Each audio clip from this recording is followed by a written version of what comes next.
मंचन किया जा रहा है, जिनको पूरा जिला प्राग नारायण गुरु के नाम से जानता है, जो कि रामलीला के बहुत पुराने, जब से हमने वो संभाला भैया जिला में ये नहीं की रामलीला हो रही, ऐसे कहाँ से कलाकार आते रहे कि बिल्कुल साक्षात रामलीला का दर्शन और मंचन ये करते रहे। मैं इन सभी लोगों का बहुत बहुत हार्दिक स्वागत अभिनंदन वंदन करता हूँ। हमारे सामने बहुत बुजुर्ग लोग बैठे हुए हैं, आदरणीय किशोर सिंह भाई साहब बैठे हुए हैं, राजेंद्र सिंह भाई साहब बैठे हुए हैं, दयाल कुशवाहा जी बैठे हुए हैं, हमारे भाई बब्बूलाल जी जो क्षेत्र पंचायत सदस्य हैं ये भी खड़े हुए हैं, मानवेंद्र भी हैं, हमारे छोटे भाई दर्शन कुशवाहा भी हैं, दयाल कुशवाहा भी यहाँ पर मौजूद है, हमारे जो बिल्कुल लक्ष्मण जी हैं, हमारे राघवेंद्र भी हैं। सभी नौजवान साथियों का, सभी बड़े बुजुर्गों का, माताओं बहनों का, सबका हार्दिक स्वागत करता हूँ, अभिनंदन करता हूँ, वंदन करता हूँ। और बहुत ज्यादा आपका समय नहीं लूंगा, बस तीन बात, कुल तीन बात। पहली बात कि कोई भी हम और आप सारे लोग लाख दुनिया कुछ कहे, पर ठाकुर जी ऐसा कोई नहीं है जाके घर में ठाकुर जी ना हो। ठाकुर जी सबके घरे बैठे, काऊ के घरे इतने से सिंहासन में बैठे, काऊ के घरे इतने से सिंहासन में बैठे, काऊ के घरे बैठे सबके घर में। कहने का अर्थ आधार ये है कि हम लोग जो हिंदू हैं, हमारा संविधान रामायण, गीता, भागवत, 9 वेद, 18 पुराण में कहीं भी न जात की बात लिखी है, न पात की बात लिखी है, न भेद की बात लिखी है, न भाव की बात लिखी है, न भ्रष्टाचार की बात लिखी है। पहली बात जो हम कहना चाहते हैं, और आप लोग थोड़ा सा मात्र 5 मिनट का समय लेंगे, आप भगवान राम ने जब इस धरती पे जन्म लिया तो वो महाराज दशरथ के पुत्र थे। महाराज दशरथ कौन थे?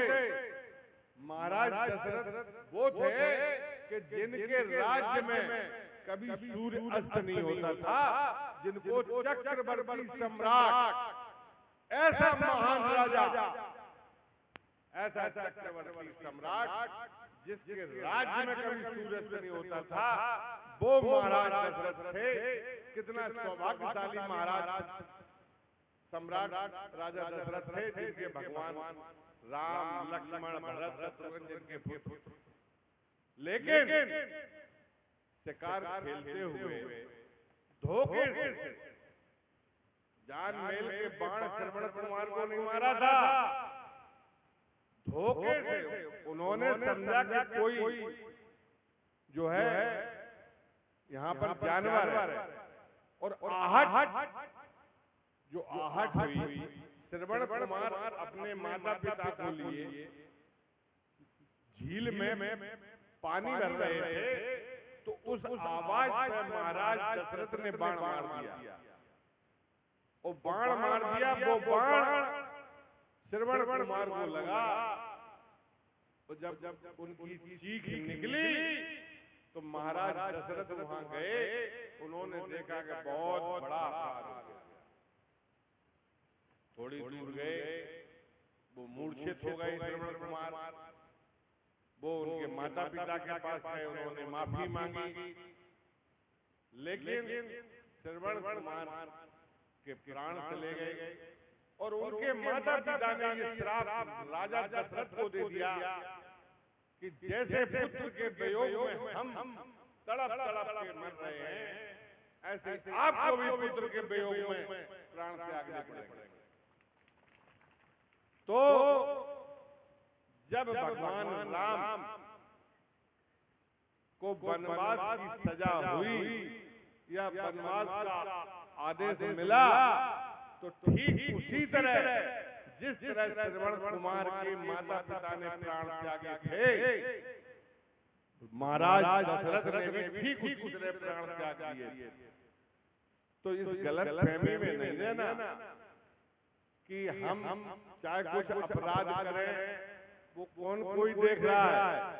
भैया ऊपर वाले का जो सिस्टम है, उसकी जो आंख है, वो सब कुछ देख रहे हैं। तो जैसा जब महाराज दशरथ उससे नहीं बरी हो सकते, जब वो उससे नहीं बच पाए, तो पृथ्वी पर रहने वाला कोई व्यक्ति या कोई भी जीव ये समझे कि हम पाप करके, अधर्म करके, अन्याय करके हम जो है बच जाएंगे और हमें इसकी सजा नहीं मिलेगी, ये गलत फहमी में नहीं रहना। और मन के कहने पे चलना नहीं, मन हमेशा गलत काम की ओर ले जाता है। मन चंचल है, आत्मा पवित्र है। आपने सुना होगा आपके पिताजी, आपकी माताजी, आपके दादा, आपकी दादी कहती हैं, क्या कहती हैं? आत्मा सो परमात्मा। आत्मा हर समय सही रास्ता दिखाती है, मन हर समय गलत रास्ता दिखाता है। तो कहने का अर्थ आधार ये है कि कभी भी आप जो है मन के कहने पे न चले, अधर्म और अन्याय न करें। और वहीं दूसरी चौपाई परम पूज्य तुलसीदास जी ने लिखी है कि जो जैसे कर्म करे सो फल चाखा, और कर्म प्रधान विष्णु कर रहा। आप जैसा कर्म करेंगे उसका वैसा ही प्रतिफल होगा। आपका जो कर्म है, कर्म को प्रधान बताया कि आपका जो कर्म है, जैसा आप कर्म करेंगे वैसा ही उसका परिणाम मिलेगा। तो इसलिए आपको सदकर्म करना है। सदकर्म क्या है? सुबह से बच्चों को जल्दी जल्दी जगाओ, इनको स्कूल भेजो। बच्चा हो या बच्ची हो, इनमें भेद न मानो कि लड़का जो पढ़ रहा हो, बिटिया नहीं पढ़ रहा है। देखो बेटा बेटी एक समान, और हम फिर भी कह रहे कि लड़का सेवा करे न करे, पर बिटिया जरूर सेवा करे। हम बिल्कुल 100%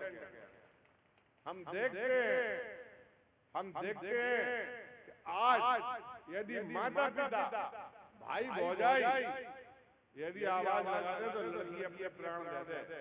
बात अलग है कि भैया सुने न सुने, भौजाई सुनने नहीं देते, लेकिन कहने का अर्थ आधार इतना है कि बच्चों को पढ़ाइए और आप अपने धर्म कर्म से उनके साथ कोई भेदभाव नहीं करिए।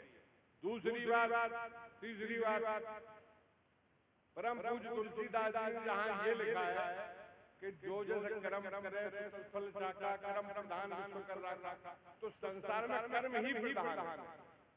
वहीं पर दूसरी चौपाई ये है, बस दूसरी चौपाई ये है कि उन्होंने, भगवान ने ये कहीं नहीं लिखा कि आप पौवा भर गौरी ले आओ और हरदी ले आओ, चौथी कैसी मटकिया मर ले, बार रखा ले, लेथुर रहे और बड़ा चंदन मंदन लगा के, ऐसा नहीं है। भगवान परम पूज्य तुलसीदास जी ने लिखा है कि निर्मल मन जन, निर्मल मन जन सो मोय पावा, मोय कपट जल जल न पावा। मतलब भगवान ने ये लिखा है कि हमें तमाशा, नौटंकी और बदमाशी और फर्जी पूजा, जिसको कहते हैं फर्जी पूजा। एक किसान होता है, वो हैंडपाइप पे नहाता है और नहाने के बाद उसी लोटे को धो के उसी लोटे में जल भरता है, और जल भर के भगवान सूर्य की ओर देख के पूरी आत्मा से, तन्मयता से, अपने पूरे मन से, आत्मा से, प्राण से भगवान सूर्य भगवान को याद करके चढ़ा देता है, तो उसका वही प्रतिफल है। और एक बहुत बड़ा आदमी भी नहा है, फिर भी तेल फुलेल लगा है, फिर भी हाथ पांव माल है, फिर भी मलमल में कपड़ा पहन है, रेशम के कपड़ा पहन है, फिर भी चित्र लगे, फिर भी पूजा में गए, तो उसका कोई फल नहीं है। तो इसीलिए परम पूज्य तुलसीदास जी ने लिखा है कि निर्मल मन जन सो मोय पावा, मोय कपट छद्र न भावा। तो आज ये जो बिनौरा में जो राम का लीला का जो मंचन हो रहा, इस मंचन से कम इतना तो आप लोग ये प्रतिज्ञा कर लो कि हम जो है पूरी ईमानदारी से अपना धर्म पे और न्याय पे चलेंगे।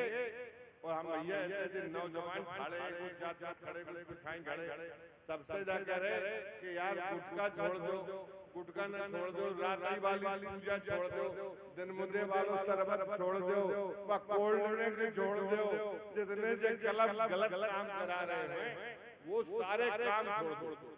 आज ये दयाल है, ये बालाजी का अनन्य भक्त अकाट, इसकी हनुमान जी में आस्था अखंड आस्था है। और भैया हम पूर्ण ईश्वरवादी हैं, हमारे माथे में ठेठ पड़ गई, हमने नमाज नहीं पढ़ी, हम भी पूर्ण ईश्वरवादी हैं।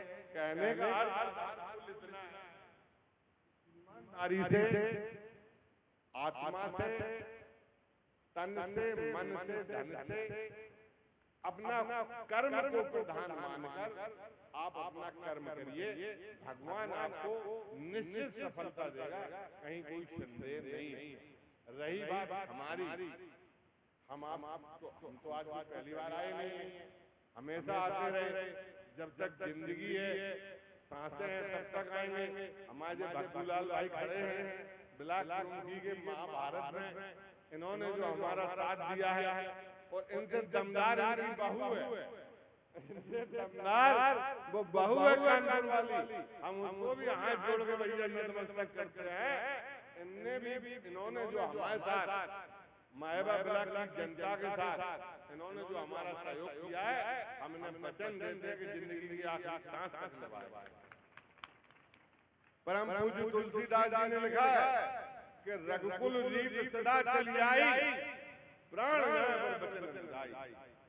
तो हमारे पूज्य पिताजी, हमारे बाबा साहब, हमारे पूर्वज और हमारे घर में और खानदान में ये है कि भाई बात वो कहो जो पत्थर की लगी हो।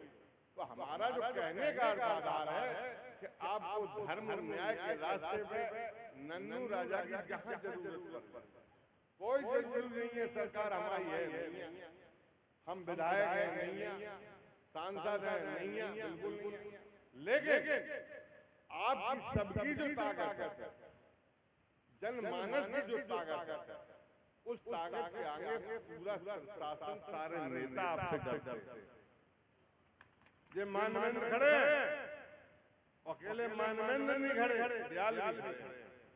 अब एक 18 कला में घटना भाई, फर्जी 302 को रिपोर्ट लिख दी, उनने की लाश गायब कर दी, उनने की मार डालो, उनने की हरदन लिख लो। अब धामनी में एक घटना, रोज घटनाएं होती हैं। सौरापुर में भाई जब बैठे हमारे महाराज, फर्जी घटना, फर्जी मुकदमा, लेकिन भगवान की कुछ ऐसी कृपा है कि हाँ, जो बात मैं कहता हूँ प्रशासन हमारी बात का सम्मान करता है। प्रशासनिक अधिकारियों को लगता है कि नन्नू राजा कह रहे हैं तो इसमें जरूर कुछ सच्चाई होगी, और हम उसी बात को कहते हैं जिस बात के लिए हमारी आत्मा कहती है, और आत्मा वो कहती है जो परमात्मा कहता है। इसलिए हमेशा धर्म न्याय के रास्ते पर चल के हम से जो बनेगा, बिना किसी भेदभाव के, बिना किसी जात पात के, बिना किसी भेदभाव के, हम पूरी जीवन अंतिम सांस तक समर्पित हैं। आपके गांव के विकास के लिए, आपके क्षेत्र के विकास के लिए कुछ इंटरलॉक हमने करवाई है, कुछ सीसी करवाई है, भगुलाल खड़े हैं, ये बताऊ दोनों रास्ता भैया हम करवा रहे हैं। कहूँ का सर खोट होए, कहूँ की मेड़ बन में होए, बंदी बन में होए, बंदा बन में होए, पुलिया बन में होए, नाली होए, इंटरलॉक होए, सीसी होए। अबे दुकान 2.5 साल 3 साल बाकी है, बता दियो जो हमारे दुकान में सौदा हुआ है तो बिल्कुल हम तैयार हैं। आप सब लोगों के सामने कह के जा रहे हैं, हमारी जहाँ जरूरत होगी हम आपके साथ, आपने हमें बुलाया, हमारा सम्मान बढ़ाया, आपने हमें समय दिया, हम बहुत बहुत आभारी हैं। आप सबका बहुत बहुत धन्यवाद। जय श्री राम, जय जय हनुमान, संकट मोचन कृपा निधान। राजा साहब भट्टा साहब हाँ, सम्मानित हमारी जो बैठे हुए माता बहनें, बुजुर्ग, पिता के तुल्य, आज हमारे माननीय सम्मानीय राजा साहब ने कहा आडंबरी पूजा से भगवान प्रसन्न नहीं होता है, आडंबरी पूजा से मनुष्य प्रसन्न होता है। और जो